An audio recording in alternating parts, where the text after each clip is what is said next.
Welcome to Hannity. President-elect Donald Trump is reacting to the terror attack in Germany. I'm Eric Bowling in for Sean. Tonight, Newt Gingrich will be here with reaction in just a moment. But first, the president-elect earlier today was asked about his plan to fight radical Islamic terrorism and the Berlin Christmas market rampage. Take a look.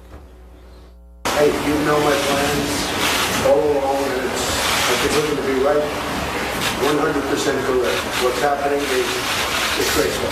It's an attack on humanity. That's what it is. It's an attack on humanity. And it's got to be stopped.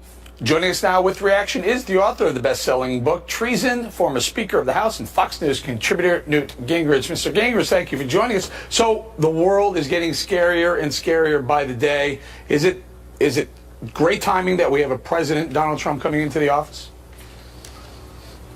Well, I think it's necessary timing. I think the American people in part voted for him because they felt that the liberals did not have any solution and that they wanted somebody who was going to be honest objectively about the assault on Christianity, about the assault on humanity, about the viciousness of our opponents.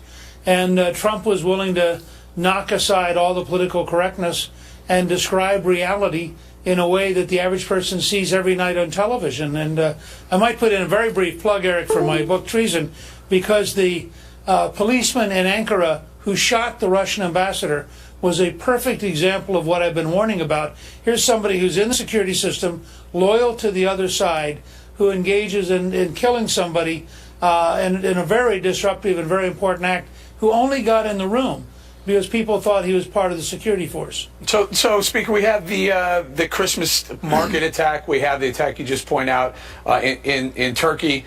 What is this? Is this the timing? Is this the jihadists are specifically targeting big groups, clearly, Western infidel, clearly, but also Christians?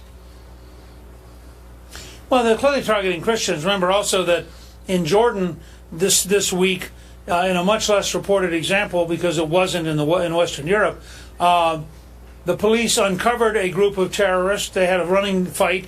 The terrorists fled 30 miles to a Crusader castle, which was a tourist attraction. 3 tourists were killed and 7 policemen were killed, while the 4 terrorists were also killed. One of them was a tourist from Canada, a woman from Canada. So you've had 3 fairly significant attacks, and this doesn't count all the local violence that we're so used to in Syria, Libya, Somalia, you name it. But also notice the deliberate targeting of a Christmas market and the kind of confused response of Chancellor Merkel, who was responsible for letting 1 million refugees into Germany, and now is faced with the fact that they've had a series of assaults now in Germany from refugees. This is the latest one. I think they now believe that it's a Tunisian, you know, these things are going to keep going on. This is the second attack using a truck. Right. We should expect more attacks like that. Right, but Mr. Speaker, we're in a war with. Well, they are. I mean, the Germans have said we're at war with radicalism, with terror, I should say. But what about here in the United States? We've seen a massive increase in the number of refugees that we're allowing into the country. Almost a 400% increase from Syria alone. President Obama is has been bringing in more and more refugees every year. Are we just becoming an open target for similar types of attacks? Well, look. If you're a liberal, part of the liberal elite, you're not allowed to think clearly about any of this because it's politically so incorrect. So you have to pretend it's not true. I mean, you have attacks that are clearly refugees and immigrants in places like France, Belgium, Germany. You'd think there's a lesson there for America, but the Obama administration was incapable of learning it. It's part of why Hillary Clinton lost. I think people had a deep instinct that she didn't understand the reality of these new threats. She wouldn't do things to meet them. Trump's very different. He's assembling a very professional team. You look at people like General Mattis and General Kelly and General Flynn. These are first-rate people dealing with these kind of issues, and I think we're going to see a very significant shift in the American attitude towards dealing with terrorism around the world. All right, Mr. Speaker, let's pivot a little bit. President Obama has announced a couple of initiatives, some as recently as today, that are going to end up costing the American people quite a bit of money. Some of them are their environmental initiatives, the EPA rules and regulations, some of the offshore drilling bans that he's put on, permanent bans on offshore drilling. Tell us how an incoming President, Donald Trump, should handle all these initiatives with 30 days left in President Obama's term. How do you handle dismantling some of those? Well, I think you issue executive orders repealing them. You issue orders to your cabinet officers to not enforce them. You tell the Interior Department secretary, pay no attention to that. The Congress has an ability to go back in an act that we passed when I was Speaker, and they can review anything that was done in the last 60 days of an outgoing administration, and they can repeal it. So I think you'll see a cooperative effort between Senator McConnell and Speaker Ryan and President Trump and Vice President Pence to go through those sort of things. Obama is sort of paying off every left-wing ally he has, and then when we roll it back, they'll have good campaign fodder for 2018. But I think the country understands you're not going to create jobs by doing the kind of job-killing regulations and job-killing government involvement that Barack Obama stands for. Yeah, according to the American Action Forum, some of these new initiatives could cost $5.1 billion and more than 350,000 paperwork burden hours alone. Again, this is with 30 days left before he leaves the White House. What is the plan here? What, is he trying to cement some sort of legacy, an environmental legacy? Yeah, I think he's trying to do two things at once. He's trying to say to all of his left-wing allies, look, I'm really you. Look at all the good things I'm doing. And he is setting up a whole series of fights where the Republicans repeal these things, and that gives them a whole new argument politically with their left. It's very clear the Democrats learned nothing from the election. And not just the defeat of Clinton, but the fact that there are now more Republican state legislators than any time in the history of the Republican Party since 1854. The fact that there are 35 Republican governors, that there are 25 states in which the legislature and the governor are Republican. The fact that we've kept the Senate, we've kept the House. None of that seems to be sinking in. And what you're getting is an increasingly strident left-wing party whose primary battle cry is anti-Trump. And that's the road to being a minority for a long time. Now, what lies ahead for President Obama? I mean, he's young. He's going to be active. He's going to be very political. What is it? Is it some sort of some sort of Clinton type group? Who knows? But Clinton's already carved out that environmental space. Can he compete with them? Well, look, I mean, who knows? I think President Obama is a talented speaker. He's got tremendous allies around the world on the left. I'm confident that people like George Soros would be thrilled to work with him and put him on a board. So it depends on how much they care about money. Obviously, we learned that Bill and Hillary Clinton cared very deeply about money and did all sorts of things for money. I don't know that that's going to be true of President Obama and of Michelle Obama. They're very different people from the Clintons. So I think we'll have to wait and see. I think he's very young. He has a long career ahead of him. Michelle's very young. The two of them could be very active as a couple for another 30, 35, 40 years. And we have no idea what that would be like. No, so he can run for another office. He just can't run for president again. What about Michelle Obama? You think she runs for? Yeah, he's not. He's not going to do that. Okay. Look, if you've been president of the United States for 8 years, there's probably no office you want to run for except maybe Secretary General of the United Nations. Okay. What about Michelle Obama? She says she doesn't want to run. She's obviously a very strong woman, and again, it's a little hard to know when. I don't think until people stop and they realize how long the time horizon is, and start saying, "Gee, what am I going to do for 10, 15, 20, 25 years?" Then you think differently. I hope they'll take some time off. My good friend Lamar Alexander, when he left the governorship after 8 long years as governor, took his family to Australia for a year. And they wrote a book about it later. But they just spent a year seeing Australia, relaxing, getting to know each other again. I think he would tell you it was one of the best years of his life. And I think, in some ways, I hope that the President and Mrs. Obama will take some time to just relax, to recognize that whether we like them or dislike them, they had a truly historic achievement, and that they have a lot to reflect on, a lot to be grateful for. And hopefully they'll take some time with their daughters and just unwind a little bit. This has been a long 8 years. Certainly has. All right, thank you, Mr. Speaker. Coming up, Hillary Clinton's campaign still can't get over the fact that she lost to Donald Trump. Will show you her latest excuses and complaints, and the RNC's Sean Spicer will join us for reaction. Plus, Germany suspects a refugee is behind the Christmas market terror attack, but that isn't stopping President Obama from dramatically increasing the number of migrants coming into the U.S. Dr. Sebastian Gorka and Rick Grinnell are here later to weigh in. That and much more as Hannity continues.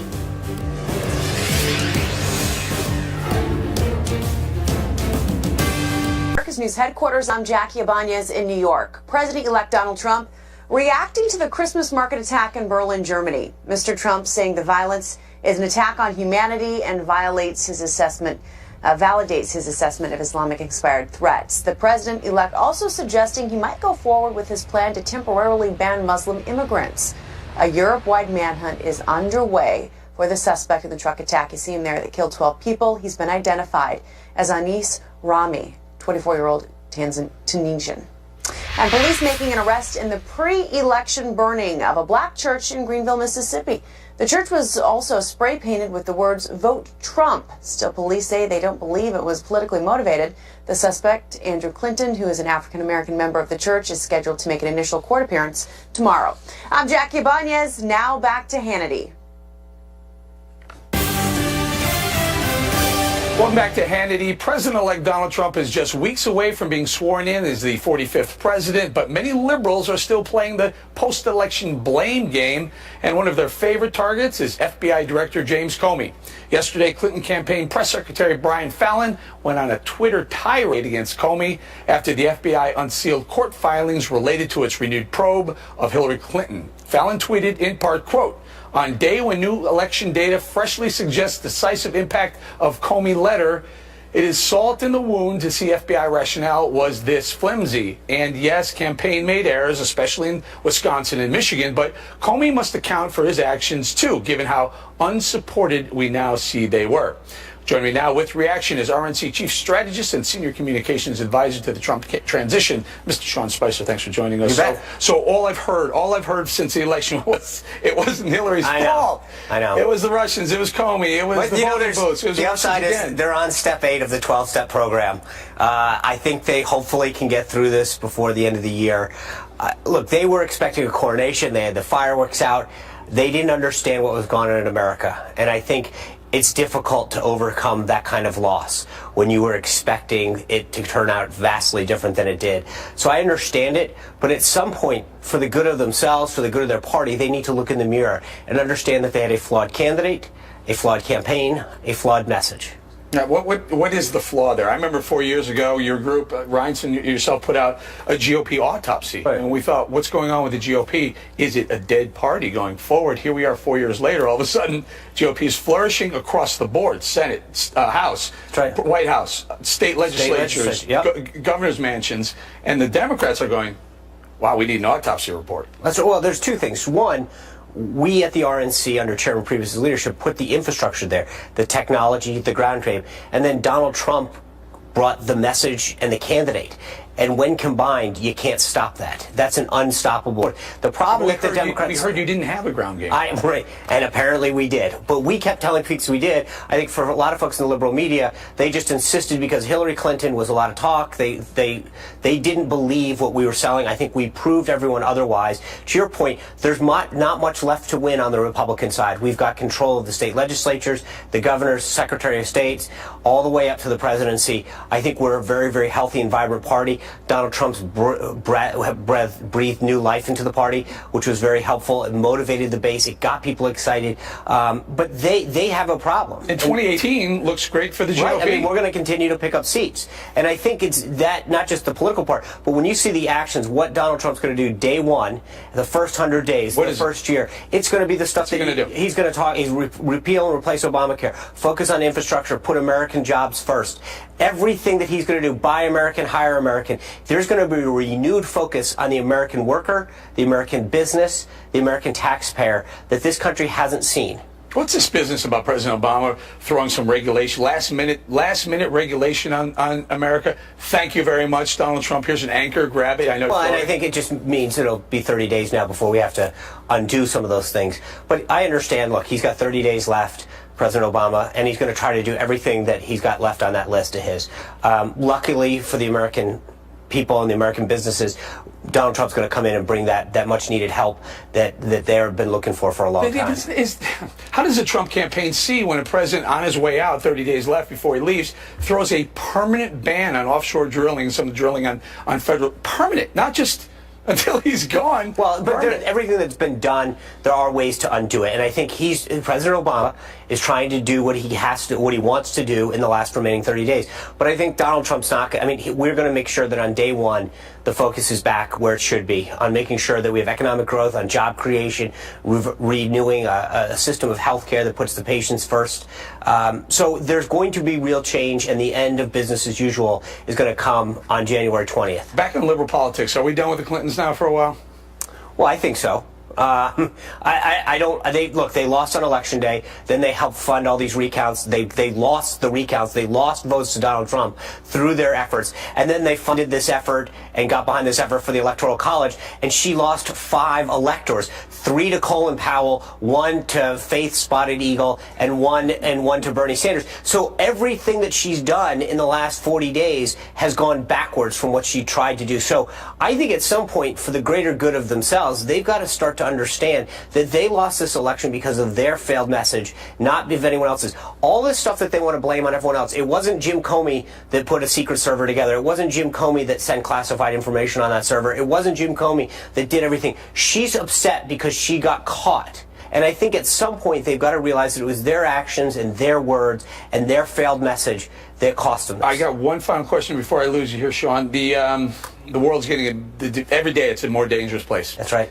I would personally like to see President-elect Donald Trump and President Donald Trump participating in those daily briefings. Am I crazy? No, he is getting a briefing every single day from his national security team. He got the presidential daily brief this morning. He was with a whole host of admirals and generals. This idea that he's not getting briefing is patently false. Every single day, his national security team is 100% briefing him and making sure that he's up to date on every threat that our nation faces. That's very, very comforting. I'm glad we straightened that one out. Sean Spicer, thank you very much. Thank you.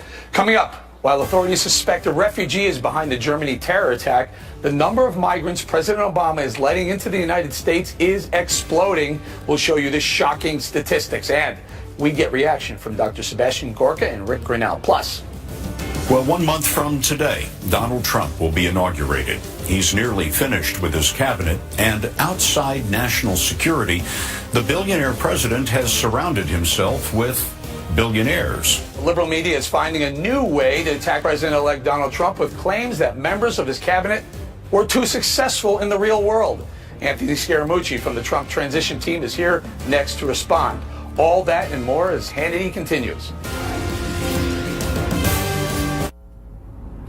From what appears to be a terrorist attack carried out by a refugee here at home, President Obama is doubling down on his efforts to offer asylum to migrants. According to brand new statistics, the president is drastically increasing the flow of refugees into the United States, with total resettlements up 77% over the same period last year, including a whopping 390% increase in the number of Syrian refugees entering the country. Joining me now with reaction is the author of Defeating Jihad, The Winnable War, Dr. Sebastian Gorka, as well as Fox News contributor Rick Grinnell. Dr. Gorka, let's start with the 390% just from Syria alone. The total number looks to be somewhere around 110,000 refugees. I think our audience is going to be fairly shocked at the number of refugees coming into the United States in total. And as they should be, especially when we are told by the FBI that we cannot vet people coming from active war zones where there are jihadi organizations like ISIS, Al-Qaeda. What's even more disturbing, earlier this year, Eric, the Senate, one of the committees in the Senate published a report based on Department of Justice figures that looked at who is actually executing terrorist attacks in America after 9/11. We've prosecuted 580 people in America since 9/11. 24 of them had refugee asylum status. 33 people were here illegally on visas that had expired. And they're from all the obvious places: Yemen, Pakistan, Afghanistan, Iraq. This is a no-brainer, Eric. This is a threat that is real and is already harming Americans. Now, Rick, have we learned nothing from Germany? Have we learned nothing from the Bataclan in Paris? Have we learned nothing from Nice, France? that sometimes, if you're bringing in refugees, sometimes they radicalize, self-radicalize, or get radicalized from the Islamic terrorist groups, and they become dangerous? Well, certainly the Obama administration hasn't learned the lessons. And look, let's be honest, Europe hasn't learned the lessons. I'm still concerned when I look and I see throughout Europe, and specifically in Germany, just what's not happening. I'm amazed that governments aren't responding. If you're living in Europe and you're seeing this unfold, you're seeing that a gentleman has 8 different names and was on a target list, but yet is slipping in and wreaking havoc, and part of this, radical Islamic terror network is unfolding across Europe, and your government is not responding appropriately. I think this is a big problem. We need to learn the lesson of what's going on in Europe by saying we've got to slow down. ISIS has already said, Eric, that they are trying to take advantage of Europe's refugee crisis. So let's take that clue and let's slow down the process. Let's get it right. Let's work with the United Nations, who, when you have a situation like Syria where refugees are flooding out, the UN is first on the ground. They're the ones that are supposed to be looking at these refugees and deciding, are they legitimate? Are they true? Are they going to other countries? We have to be able to get this right. And when I say we, I don't just mean the United States. I mean every government in the world. We should be able to work together and figure this out. Dr. Gorka, please help me out here. We're talking about extreme vetting. How, however, can you extreme vet someone who comes from a country like Syria when there may be no employment records, with no school records, no criminal records? It doesn't matter how much time or how thoroughly you vet these people. If you don't have the information to start with, aren't we going to get bad actors? There's only one way to do it, Eric. So my parents were refugees. They escaped a communist dictatorship, and they arrived in a refugee camp in Austria with nothing. No money, no documents, nothing. So how were they allowed to settle down in Western Europe? And how was it that they proved to the refugee camp officers that they're not members of the secret police or agents provocateurs? How? Through an extensive series, weeks of counterintelligence interviews, whereby their story had to stand up 10 times, 20 times, until they convince that national security professional that they are not a threat to the nation they want to live in. We don't have the manpower for that. We are already trying to track down 900 ISIS cases across America. The idea that we're going to sit down with 50,000, 100,000 refugees and have each one be interviewed for weeks on end is never going to happen. That's why Mr. Trump's moratorium on war zone refugees makes sense. And Rick, I'm looking at the numbers, 110,000 refugees we're going to admit in the United States. Let's just say we're 99% effective. That's 1,100 terrorists that we could be letting in. Let's say we're 99.9% effective. That's 110 would-be killers of Americans. Well, look, I don't think that we are compassionless. If we look at someone who has no records, they have no, marriage certificates from the Damascus City Hall because Damascus City Hall is burned down.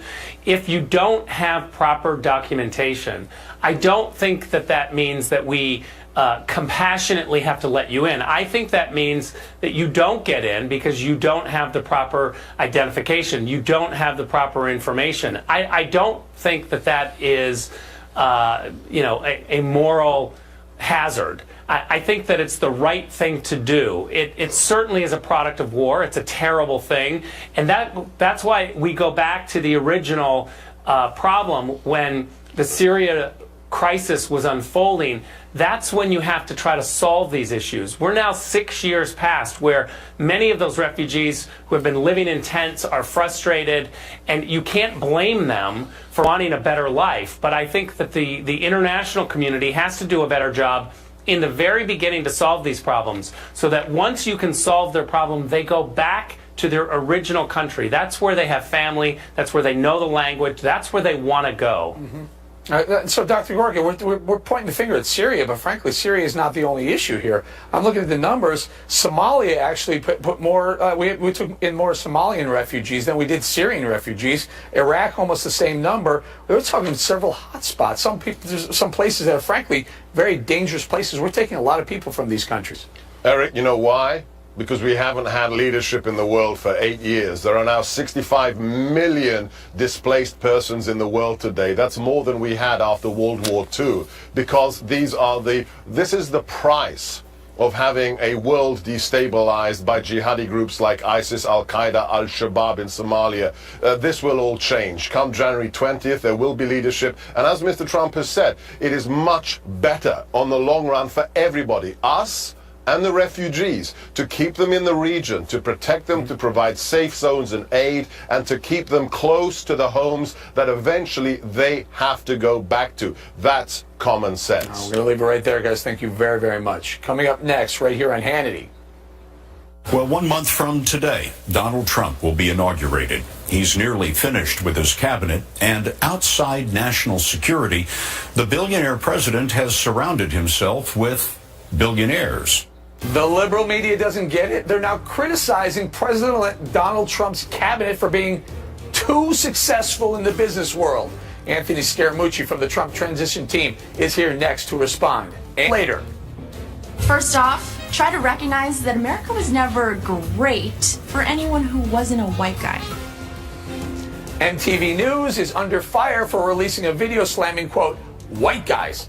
Sheriff David Clark and Larry Elder will join us for reaction, that and much more straight ahead on Hannity. One of the great cabinets, certainly a cabinet with the highest IQ that anybody has ever. I mean, these are seriously great people. I think it's going to be one of the great cabinets ever, ever, ever. Leaders and titans of industry, art, sports, science are reaching out and want to find ways to help. That was President-elect Donald Trump promising to assemble a cabinet of CEOs and business leaders to help clean up Washington. Of course, the out-of-touch mainstream media thinks that's a bad thing. Take a look. Well, 1 month from today, Donald Trump will be inaugurated. He's nearly finished with his cabinet, and outside national security, the billionaire president has surrounded himself with billionaires. Critics like Senator Bernie Sanders say Mr. Trump's choices fly in the face of his populist campaign message. And you don't appoint the cabinet of billionaires to be taken on the establishment. Having millionaire and billionaire cabinet secretaries is not unprecedented. They tend to attract slots at the Treasury and Commerce departments. But Scott, neither President Obama nor President George W. Bush had a single billionaire in their first cabinet. Also tonight, President-elect Trump names businessman Carl Icahn as special advisor to the president on regulatory reform, and economist Dr. Peter Navarro to head the White House National Trade Council. Joining us now with reaction is the author of Hopping Over the Rabbit Hole, Trump Transition Team Executive Committee member Anthony Scaramucci. Anthony, good to see you, my friend. I'm in favor of very, very successful people like yourself and some of the people that Donald Trump has named to his cabinet. I'm in favor of them heading this big corporation government that we have called America. Well, I mean, I would love to see the left have the headline, "The hatred of billionaires and American success stories is over," but that's not going to happen, unfortunately. For some reason, they think, Eric, by pitting classes against each other, that's a good political device. But I can tell you that I'm the product of a middle-class family, as I know you are, because I read your great book, Wake Up America. And so for me, I would tell people that the message from the top here is we want to hire the best people, the most talented people in each one of these areas to help the people of the United States. And a lot of the billionaires that are being referenced are classic American Horatio Alger success stories where they built themselves up from middle-class origins to where they are today, Eric. And so for me, I want to see a restoration of that, where working class families have those aspirations for their children and grandchildren. And if we get the policies right, Eric, we can do that for every American. And I'm very excited to have the opportunity to be a part of the selection process. You know what the very successful business leaders have in common? They know a good deal and they know a bad deal. And they know when to walk away from a bad deal. And they know how to cut the fat. If they're overemployed in certain areas and they need to move some employment from there to here, or even cut employment in certain situations, they make the whole unit, the entity, bigger, better, and healthier. I completely agree with that. I would add a few more things. There's no political vindictiveness. There's common sense in terms of the orientation. there's problem solving. There's a practicality to the response to things. The president-elect himself has called for a problem-solving presidency, one that's practical, one that's talking about bringing clean water back to Flint, Michigan, as an example, one that's talking about giving families great school systems where their children, no matter what the zip code of the child is, they get into a great school system, Eric, and they get the opportunity that we want all of our children to have. So what I don't get about the left, and it's very puzzling to me, why they don't like rich, successful people. I don't understand. I think it has something to do with they think that rich people have gotten there through a nefarious way. Well, and I can tell you categorically that that's not true. Or on the left, they think people who are successful at the expense of other people who may not be as successful. That's not necessarily the case. As you know, a rising tide floats all boats in all levels of the income spectrum. I completely agree, and there's a lot of criticism of right-leaning billionaires. The left-leaning billionaires don't get hardly any criticism. In some ways, they get beatified. But here's what I would tell you. If you're adding value to the society and you're creating a lower-cost product and you're delivering a terrific service to somebody, and there's billions or millions of people that want that service, and that makes you rich, and now you're participating in the American tax system, and you're creating jobs, and you're helping other families pay their health care expenses. There's absolutely nothing wrong with that, and I really hope that the future Trump administration stands for that, a beacon for success, a beacon for the American dream, and a message to people that grew up the way you and I grew up, which is that you can be successful too. Can you imagine if you're starting a new football team? You're just starting an expansion football team. You want to put the best athletes on the field. If Tom Brady says, you know what, I've been in New England for a long time, I'm going to walk away, try something new, and you can get a Tom Brady and you can get another quarterback. Guess what? Take the quarterbacks. We're fortunate in America to have some of the biggest business titans in the world to work for America. And they want to do it, and they don't want any pay for it. That's the other brilliant thing about these guys.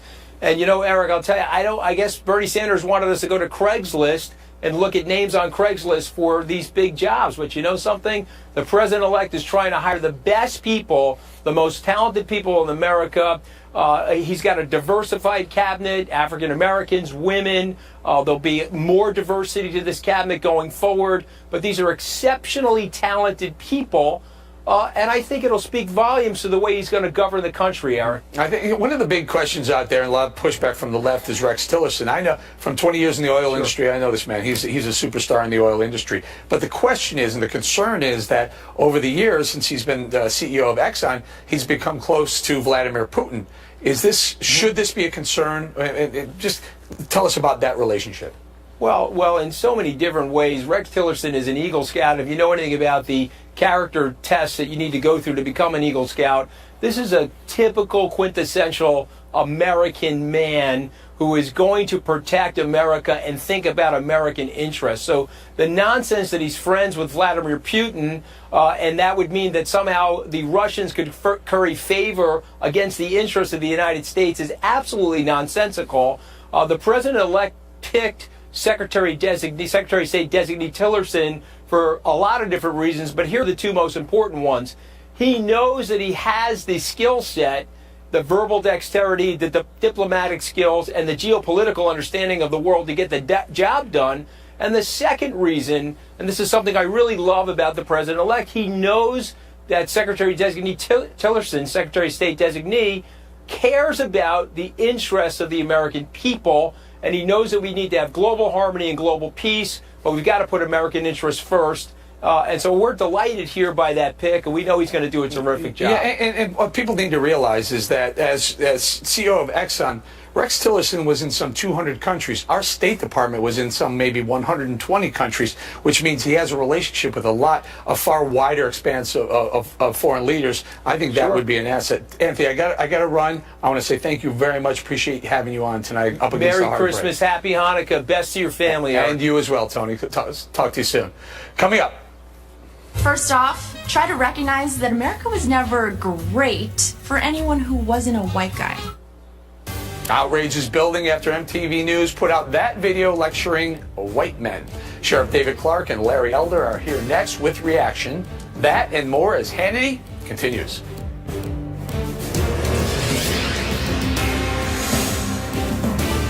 MTV News posted a video on its Twitter account slamming, quote, white guys. Take a look. Hey, fellow white guys. It's about to be a new year. And there's a few things we think you could do a little bit better in 2017. First off, try to recognize that America was never great for anyone who wasn't a white guy. Can we all just agree that Black Lives Matter isn't the opposite of All Lives Matter? Black lives just matter. There's no need to overcomplicate it. Also, Blue Lives Matter isn't a thing. Cops weren't born with blue skin, right? I mean, yeah, they weren't born blue. Stop bragging about being woke. Stop saying woke. Learn what mansplaining is, and then stop doing it. MTV News has since taken the video down. We reached out to the network for a statement, and they told us, quote, after careful consideration, MTV News has determined that the video does not meet its editorial standards and has been taken down. Joining us now with reaction is nationally syndicated Salem radio host Larry Elder and Milwaukee County Sheriff David Clark. Sheriff Clark, we're going to start with you. Blue Lives Matter is not a thing. I beg to differ with MTV. Do you, sir? Well, first of all, what does MTV have against white people? I don't have anything against white people, and specifically, I don't have anything against white males. What I use to determine whether I like somebody or not is not the color of their skin, it's not their religion or things like that. It's if they talk stupid or hateful, then I'll make a determination that I don't like them.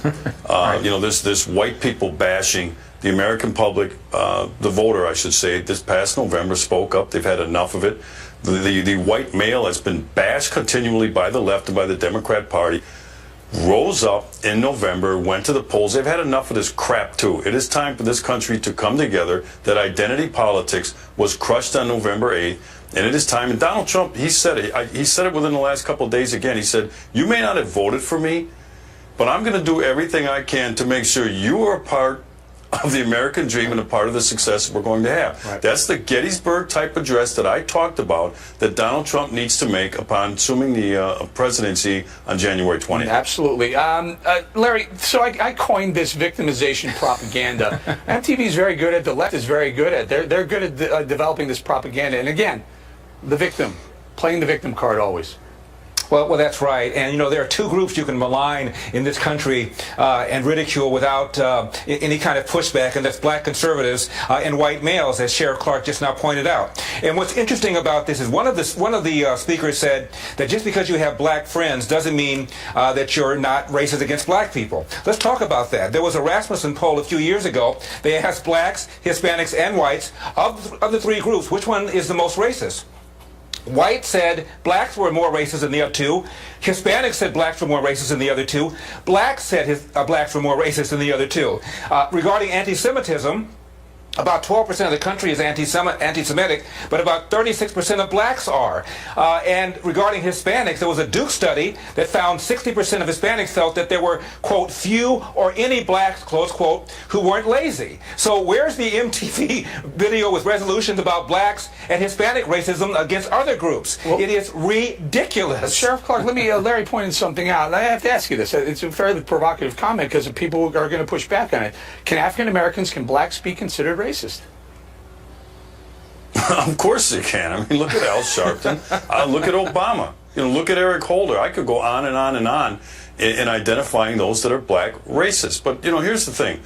You know, this country's been great to me. When that clip was played, it said America's only been good to people who are white. No, America's been great to me. I've been able to reach my full potential. But I've been raised not to view everything through the lens of race. When I look at you, Eric, I don't see a white guy. I see a TV host. That's how I look at things. And I think the more that we get back to that, and the more that Donald Trump, who reached out to the black community, I was ecstatic when he did, and he kept it up. He didn't just stick a toe in the water. Donald Trump was sincere that life in the American ghetto for black people is horrible. Many of those cities are run by liberal Democrats. So it's time for this country to come together. I know it's going to be a tough thing to do. The liberal media is going to continue to undermine this president, this future president, and smear him and all the people associated with him. But it is high time in this country for everybody to push back against this hateful ideology coming from the left. And Larry, same question to you. Can African Americans, can blacks be considered racist?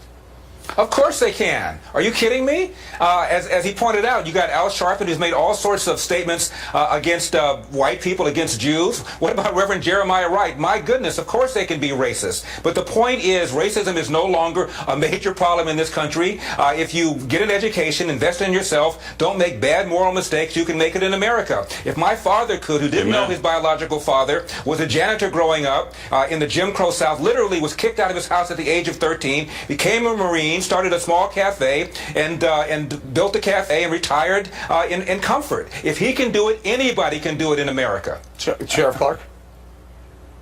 We have a chance when Donald Trump is sworn in as the 45th President of the United States to sincerely experience a post-racial presidency. It did not happen under Barack Obama. I believe it will happen under Donald Trump. Do you, Larry? A lot of people are saying that the opposite might happen. They're concerned that Donald Trump... But let's go back to what the actual numbers were. The turnout was in the election. African Americans voted for Donald Trump at almost the degree that they voted for Mitt Romney plus John McCain combined, and Hispanics. Donald Trump outperformed almost every estimate among Hispanics. That's right. It defied all the experts. Despite the alleged racism that he had against blacks and Hispanics, he got a higher percentage of the Hispanic vote than Mitt Romney did, higher percentage of the black vote than Mitt Romney did, higher percentage, way higher than John McCain did, and of the 700 counties that voted for Obama in 2008 and in 2012, he flipped a third of them. So I guess the third of them contracted a case of racism in 2016 that they didn't have in 2012. All right. Well, Sheriff Clark, I guess you know that comment, what have you got to lose, really resonated. Quick thought. Big time, big time. He has a message of inclusion that resonated with all Americans. Make America Great Again resonated within the black community. Sure, the Democrats, it's going to take some time for these numbers to flip, you know, in terms of this monolithic black voting pattern for Democrats. But I believe Donald Trump has already begun to chip away at it. And if he continues that, it's going to spell doom for the Democrat Party. All right, gentlemen, you know what I see when I look at you guys? I see a great law enforcement officer and a great radio host. Thank you very much for joining us. Thank you very much. I appreciate it. And Sheriff Clark. Coming up, tonight's question of the day is next. Stay with us.